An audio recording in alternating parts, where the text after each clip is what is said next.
सोचिए, एक ऐसी कंपनी के बारे में जिसने चुपचाप पूरी दुनिया ही बदल दी, और एक ऐसा इंसान जो अपने लेदर जैकेट में इस पूरी क्रांति का चेहरा बन गया। जी हाँ, आज हम बात करने वाले हैं एनवीडिया और इसके करिश्माई फाउंडर जेनसन हुआंग की। $3 ट्रिलियन। जरा इस नंबर के बारे में सोचिए। ये इतना बड़ा है कि एनवीडिया आज एप्पल और माइक्रोसॉफ्ट जैसी कंपनियों की लीग में खड़ी है। पर बात सिर्फ पैसों की नहीं है। ये नंबर असल में इस बात का सबूत है कि एक बिल्कुल नई टेक्नोलॉजिकल क्रांति बस शुरू हो चुकी है। अब इतनी बड़ी सफलता तो दिमाग में आता है कि इसका सीईओ भी बहुत सीरियस और सख्त किस्म का इंसान होगा, है ना? पर ऐसा बिल्कुल नहीं है। इस जबरदस्त कामयाबी के पीछे एक ऐसा आदमी है जो अपनी ही बायोग्राफी के बारे में मजाक में कहता है कि अरे यार, उम्मीद है ये किताब मेरे मरने के बाद ही छपेगी। तो सवाल यही उठता है कि आखिर ये लेदर जैकेट के पीछे का इंसान है कौन, और कैसे किसी की कहानी एक रेस्टोरेंट में बर्तन धोने से शुरू होकर दुनिया की सबसे जरूरी कंपनी बनाने तक पहुंच सकती है। चलिए इस कहानी को एकदम शुरू से समझते हैं। तो सबसे पहले बात करते हैं इस शख्स की, जैकेट वाले इंसान की। सच कहूं तो जेनसन की कहानी किसी फिल्म स्क्रिप्ट से कम नहीं है। सोचिए, सिर्फ 9 साल की उम्र में ताइवान से अमेरिका आना, और वो भी गलती से एक ऐसे बोर्डिंग स्कूल पहुंच जाना जो असल में ट्रबल्ड यूथ मतलब बिगड़े हुए बच्चों के लिए था। वहां से निकलकर उन्होंने अपनी पहली नौकरी की डेनीज रेस्टोरेंट में एक डिशवॉशर की, और देखिए किस्मत का खेल, सालों बाद उसी डेनीज के एक बूथ पर बैठकर उन्होंने अपने दोस्तों के साथ एनवीडिया की नींव रखी। मतलब ये मेहनत और लगन की एक कमाल की कहानी है। ठीक है, कंपनी तो बन गई, पर चिप्स कौन बनाएगा? इसके लिए उन्हें चाहिए थी TSMC, जो उस जमाने की सबसे बड़ी चिप मेकर कंपनी थी। उन्होंने कई फोन कॉल्स किए पर कोई जवाब नहीं आया। लेकिन जेनसन हार मानने वालों में से नहीं थे। उन्होंने सीधे फाउंडर मॉरिस चांग को एक चिट्ठी लिख दी। और फिर एक शाम ऑफिस में सब आराम से वीडियो गेम्स खेल रहे थे, तभी फोन की घंटी बजी। दूसरी तरफ से आवाज आई, मैं मॉरिस चांग बोल रहा हूँ। जेनसन ने पूरे ऑफिस में चिल्लाकर कहा, सब चुप हो जाओ, क्वाइट, मॉरिस चांग का फोन है। ये छोटा सा किस्सा ही बताता है कि वो शुरू से ही कितने पैशनेट और जुनूनी थे। तो ये तो हुई उनकी जुनून की बात। अब आते हैं एनवीडिया की उस कमाल की स्ट्रैटेजी पर जिसने उन्हें गेम में सबसे आगे कर दिया। और वो स्ट्रैटेजी क्या थी? उन टेक्नोलॉजीज पर दाव लगाना जिन्हें बाकी पूरी दुनिया बेकार समझकर छोड़ चुकी थी।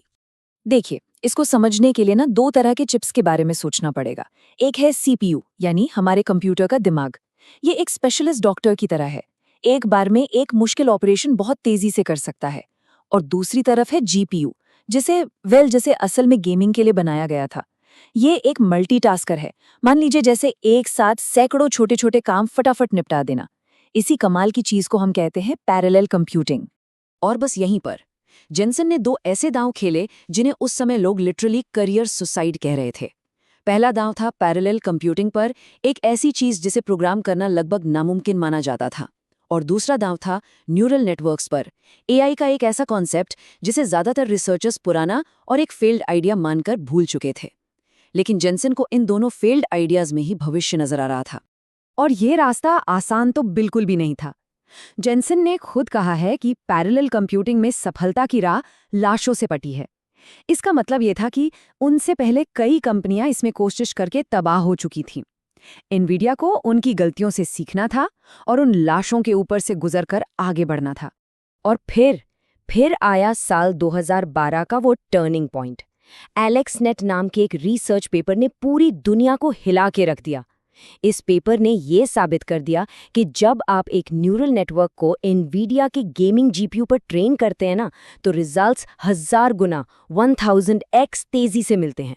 और बस अचानक से 2 नाकाम आइडियाज मिलकर AI क्रांति का सबसे बड़ा हथियार बन गए। लेकिन इस बड़ी सफलता से कई साल पहले एनवीडिया ने कैसा वक्त भी देखा जब वो बस खत्म ही होने वाली थी। और सच तो ये है कि इसी मुश्किल दौर ने इस कंपनी की असली पहचान बनाई। जिनसिंग का एक मानना है कि ग्रेटनेस जो है ना, वो दर्द और तकलीफ सहने से आती है, सिर्फ स्मार्ट होने से नहीं। और ये सिर्फ कोई किताबी बात नहीं है, ये फिलॉसफी उनकी अपनी जिंदगी की कहानी से निकली है। तो बात है 1996 की। एनवीडिया की पहली बड़ी चिप बुरी तरह से फेल हो गई। कंपनी के पास अपने एम्प्लॉयज को सैलरी देने के लिए सिर्फ 30 दिन के पैसे बचे थे। मतलब बैंकरप्सी दरवाजे पे खड़ी थी। ऐसे में जेनसन ने एक बहुत बड़ा जुआ खेला। उन्होंने बाकी सारे प्रोजेक्ट्स बंद करवा दिए और कंपनी का सारा पैसा, सारी उम्मीद, सब कुछ एक ही चिप पर लगा दिया, रिवा 128। ये एक ऑल इन बेट था। और नतीजा? उस एक चिप ने पहले 4 महीनों में ही 1 मिलियन यूनिट्स बेच दिए और कंपनी को डूबने से बचा लिया। तो ठीक है, कंपनी तो बच गई, लेकिन जेनसेन का लक्ष्य सिर्फ बचना नहीं था, वो भविष्य बनाना चाहते थे। और इसके लिए उन्होंने एक ऐसा दांव खेला जिसका असली फायदा उन्हें पूरे 10 साल बाद मिला। एक कहानी बहुत मशहूर है कि एक दिन जेनसेन ने अपनी टीम के सामने व्हाइट बोर्ड पर लिखे कंपनी के सारे फ्यूचर प्लान्स मिटा दिए और बोर्ड के बीचों बीच सिर्फ 5 अक्षर लिखे, OIALO। इसका मतलब था once in a lifetime opportunity, यानी जिंदगी में सिर्फ एक बार मिलने वाला मौका। और वो मौका क्या था? वो था AI। बस उसी दिन ये तय हो गया कि एनवीडिया अब सिर्फ एक गेमिंग कार्ड कंपनी नहीं रहेगी, बल्कि AI के भविष्य को पावर देने वाली कंपनी बनेगी। और इस बड़े सपने को हकीकत बनाने का टूल क्या था? वो था कूडा। अब ये कूडा क्या है? आसान भाषा में समझे तो कूडा एक ऐसा सॉफ्टवेयर प्लेटफॉर्म था जो एनवीडिया के GPUs को एक सुपर कंप्यूटर में बदल सकता था। मतलब अब उनकी गेमिंग चिप्स सिर्फ गेम्स चलाने के काम नहीं आती, बल्कि किसी भी तरह की साइंटिफिक रिसर्च और मुश्किल से मुश्किल कैलकुलेशन के लिए इस्तेमाल हो सकती थीं। अब सुनिए, 2006 में लिया गया ये फैसला एक बहुत बहुत बड़ा जुआ था। हर एक GPU में कूड़ा डालने से चिप्स महंगी हो गईं और कंपनी का प्रॉफिट कम हो गया। वॉल स्ट्रीट के एनालिस्ट्स तो भयंकर नाराज थे। स्टॉक की कीमत सालों तक एक ही जगह अटकी रही।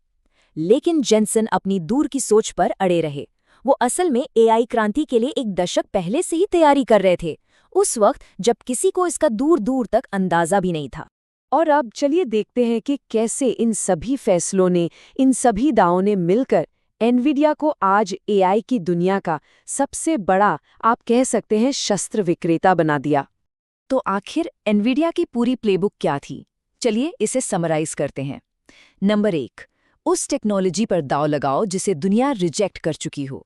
नंबर 2, फेलियर की आग में तपकर और ज्यादा मजबूत बनो। नंबर 3, 10 साल लगाकर एक ऐसा सॉफ्टवेयर इकोसिस्टम यानी कूड़ा बनाओ जिसे कोई तोड़ न सके। और नंबर 4, जब AI की सुनामी आए तो उसे राइड करने के लिए सबसे पहले तैयार रहो। और इस पूरी कमाल की कहानी का क्लाइमैक्स आया 2016 में। सोचिए, जेनसेन हुआंग ने खुद अपनी वही आइकॉनिक लेदर जैकेट पहनकर दुनिया का पहला AI सुपर कंप्यूटर DGX-1 एक छोटे से नए स्टार्टअप को पर्सनली डिलीवर किया। और उस स्टार्टअप का नाम क्या था? OpenAI। और आज का दिन देखिए, OpenAI के ChatGPT से लेकर गूगल के जेमिनाई तक, मिडजर्नी की कमाल की तस्वीरों से लेकर माइक्रोसॉफ्ट के कोपायलट तक, आज हर बड़ी AI एप्लीकेशन असल में एनवीडिया के हार्डवेयर पर ही सांस लेती है। एनवीडिया वो इंजन बन चुका है जो इस पूरी की पूरी क्रांति को चला रहा है। जेनसेन हुआंग ने सिर्फ एक कामयाब कंपनी नहीं बनाई है, नहीं, उन्होंने अगली इंडस्ट्रियल रेवोल्यूशन का इंजन तैयार कर दिया है।